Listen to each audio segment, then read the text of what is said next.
There are many fantasy webtoons out there these days, and they take many forms with different plots, be it through reincarnation, isekai, or both. It wouldn't be strange if you find it hard to discern the good ones within a mountain of trash that keeps accumulating over the years. So, as generous as I can be, obviously, here I come with the top 10 fantasy webtoons that are definitely worth your while based on my experience. Oh yeah, there are other ones other than these, but I have already recommended them in my other videos, so check them out if you want more. Anyway, without any further ado, let's open the box. Starting with number 10, we have Overbearing Tyrant. In the future, when Earth is invaded by some aliens, the MC fights enemies for 10 years before finally meeting his death, or what was supposed to be so. He soon wakes up in a fantasy world as a weak young lord who's been bedridden for years. Not much later, the MC recovers and slowly begins to regain the lost authority that was lost, while also discovering an ability that has something to do with how he got into this fantasy world. He also encounters a hot ghost lady who makes a deal with him in exchange for her teaching him legendary swordsmanship. I wouldn't really recommend it for the plot, since it's very generic, but I somehow found myself reading a chapter after another because of my interest in the ability the MC gains and how he develops over time. The side characters are cliché with shallow personalities, so don't expect so much from it, but their interactions with the MC are sometimes funny or intriguing. The artwork is not that good, but passable, I'd say. Maybe leave this one last after you check the other ones in this box. Following up in number 9 comes Transmigrating to the Otherworld once more. After the MC puts an end to the Berserk Emperor who caused him and many people suffering, he decides to stay in the fantasy world he was summoned to as a young feeble boy and live with his comrades and loved one for the rest of his life. But that was far from what his comrades wanted, as they feared his strength and did not want to be ruled by him, including his loved one. And just like that, they send him back to Earth forcibly. Later on, we know how the MC spends 10 years in Earth before finally the opportunity to go back to the fantasy world presents itself to him, who has been waiting the whole time. Now, while regenerating power that was weakened as a result of transmigrating between worlds, he intends to finish the unfinished business. He now has to face all the 6 kingdoms founded by his former comrades who betrayed his trust, with the last daughter of the Berserk Emperor by his side. The plot of revenge is typical, but the scale on this one is captivating. The MC is funny and decisive with a warm heart but fierce presence. The side characters have a little bit of individuality and the artwork is acceptable. It could fit for some of your free time. Next, in number 8, we have The Newbie is Too Strong. One day, a magical tower emerges in the world. After experiencing the tower, those who get out successfully are called awakened. They gain power that everyone desires and money as a result to that. At a later time, the MC needs money to save his orphanage from shutting down, and conveniently, he receives hundreds of messages on his phone that are videos about the tower, or rather, about his future self's experience in the tower. The MC therefore starts preparing 2 years before the day he is brought to the tower. He trains his body and memorizes the videos to start his conquest of conquering the tower, which has a system of streaming to viewers using gold coins as currency. The trials are interesting, but how the MC overcomes them is more impressive. The comments of the viewers are sometimes really funny, making it easier to follow the MC's adventure. While the plot is very generic and the MC doesn't have any noticeable traits at first, it's still intriguing. You see, I don't mind cliché, as long as the story is not boring. This webtoon is exactly that. Cliché plot, cliché characters and common tropes you can find in many webtoons, but in this one it's well done and keeps the reader entertained. The art is also basic. I'd recommend it for killing time. And in number 7 we have The Novels Extra. A world where dungeons and monsters spawn, and heroes emerge to resist them. I know, cliché, but stick around. There is more to it. In this world, there is a protagonist, antagonist, and support characters.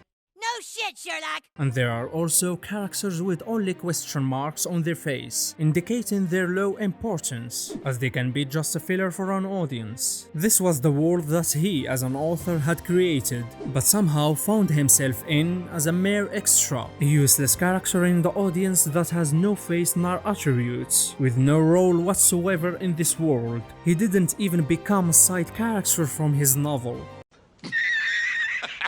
Not long later that he regains his original face and gets the chance to be of importance in this world, in this story. And as he does so, he can grow stronger, as importance can be converted to points for his stats and skills. The plot is well organized, with various types of characters that keep the story lively. It's really entertaining to see how the MC infiltrates the main story events and interacts with the characters he himself wrote. The power system is also simple and unique. There might be other works with the same premise, but this webtoon just executes that exceptionally. You should try the first 6 chapters at least and then decide for yourself.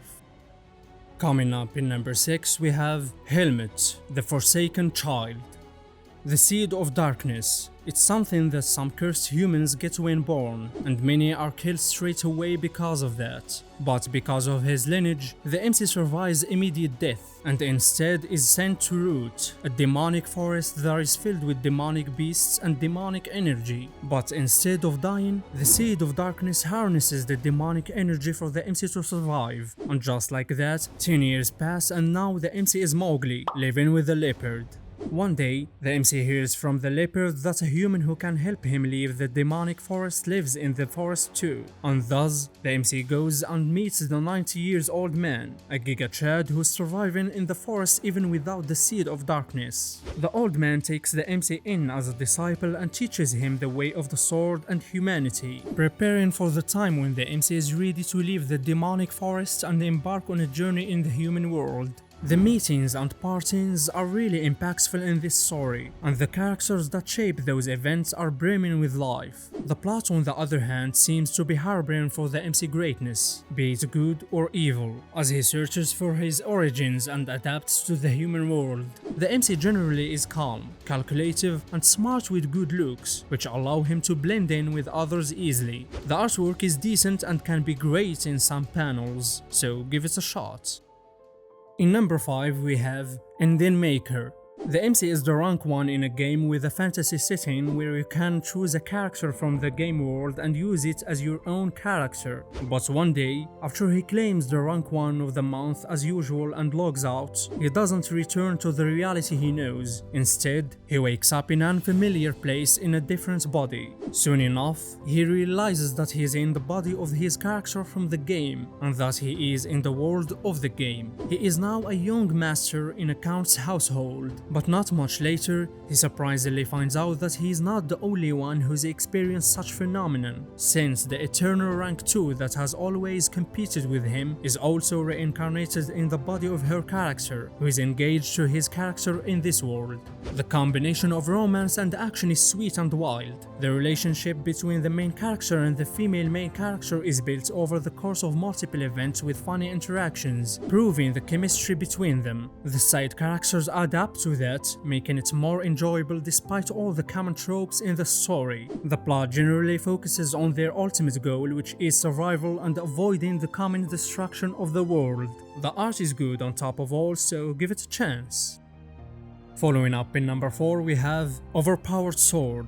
There is a black-haired Leon and a blonde Leon. The blonde Leon is handsome, charming, talented, noble and esteemed, while the black-haired Leon is quite the opposite, with an average-looking face and no special features and characteristics. And all he has is effort. Yep, you guessed this right. The black-haired Leon is the MC. In this irrational world that can't be overcome with effort alone, the MC ends up questioning and blaming his fate, only to be rewarded by meeting the requirements to use the Holy Sword. Later on, the Holy Sword takes the form of an eyeball that floats around and helps the MC get stronger. The MC resolves to become the hero of his era while pursuing honor, fame, and riches. He overcomes ordeals to catch up and eventually surpass everyone, including the blonde Leon. his tenacity and willpower are unrivaled, making him stand up to his beliefs no matter what. There aren't many characters so far, but the ones that have been introduced have some depth at least. The story is not special, but even a simple one can be interesting with good pace and writing like this webtoon. The artwork is quite refined and pleasing to the eyes. It's definitely worth trying out. Coming up in number 3 we have Academy's Undercover Professor. So, the story begins with how the MC died on Earth, reincarnated in a fantasy world that's somewhat technologically advanced, and got to go undercover as a professor in the best academy in the continent. At first, the plot seems to be just that, but soon enough we discover that there are many layers to the actual plot. Undercover Professor. He sure found himself taking that identity from a random person in a train, making us think that's all there is to it. But what if that person who was supposed to be a professor was also hiding his true identity and working for a secret dangerous organization? Well, I will not spoil as much, as it is really worth it for you to experience it firsthand. Oh my god, spoil me! What a Chad. The MC has lived a life of secrecy and managed to play many roles in this world that he found himself in without any abilities or status. Therefore, he has exceptional skills in various fields that he honed, especially acting, or should I say the art of bullshitting. The man literally can adapt to any situation instantly and react accordingly. The side characters leave a pretty powerful impression from the start and make you wait to see them again. The artwork is fascinating and neat, with careful detailing to each scene. Highly recommended. And in number 2 we have Swordmaster's youngest son. The MC is born into a prestigious family that has great influence on the world and is known for its swordsmanship. But over the years, the MC gets treated harshly by his family for his complete absence of talent, and thus he gets banished eventually. On his journey, he learns magic which is prohibited to be learned in his family, and even forms a contract with the God of Shadows, resulting in breaking the curse that has been suppressing his talent for swordsmanship. Alas, he soon dies before he can finally enjoy reaching new heights. That is until he opens his eyes once again in the past when he was just a baby. This time, with the immunity against curses, his talent for swordsmanship is untouched. With his knowledge of magic from his past life, he can combine both the sword and magic. With his contract with the God of Shadows, he can be the master of all shadows in the world. The MC is merciless when it comes to his enemies. He is decisive and cool-headed in dire situations. He has an ambition that drives him to be stronger than anyone else. The side characters are depicted with some special features and personalities. The plot itself is still quite unclear, but the build-up so far is interesting enough. The art style is nice and engaging, so check it out. Last but not least, in number 1 we have Dame Reincarnation.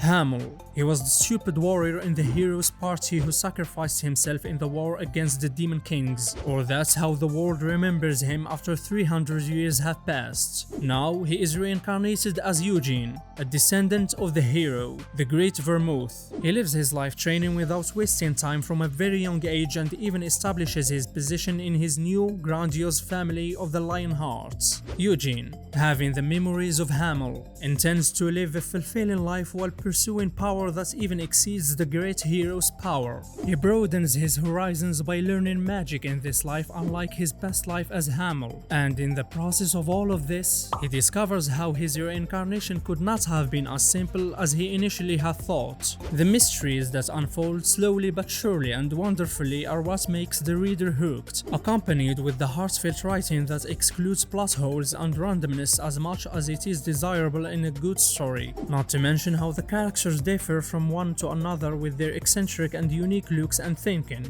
The art style is top-notch and you can consider every chapter as a treat. Every once in a while, I find a webtoon that forces me to go read the novel straight away, and this one is unquestionably one of them.